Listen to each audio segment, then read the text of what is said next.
Nagpanggap akong mayaman. Pero hindi ko inasahan ang ending. Ako si Marco, 24 years old.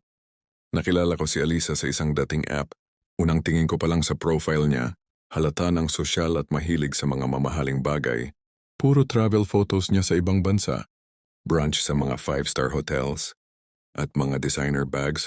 Alam ko agad na ibang level siya kumpara sa lifestyle ko, isang simpleng call center agent.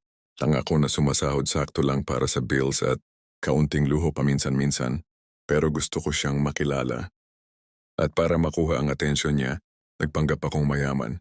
Sa chat pa lang, sinasabi ko na mahilig din ako sa mga mamahaling kainan at mga beach trips kahit hindi naman totoo. Umabot pa sa point na nung nag-aya siya ng date, ginastos ko ang halos 1 buwan kong sahod para lang marentahan ang kotse ng pinsan ko at mabook ang isa sa pinakamahal na restaurant sa city. Sa buong date, ngumiti siya at sinabing impressed siya kasi riyon ang ganda ng taste ko.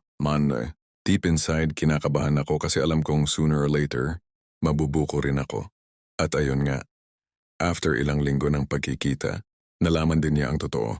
Hindi ako mayaman, wala akong kotse, at ang sweldo ko sakto lang para sa pang-araw-araw.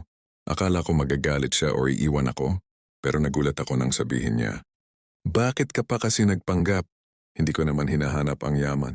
Ang gusto ko lang yung totoo." Hanggang ngayon kami pa rin.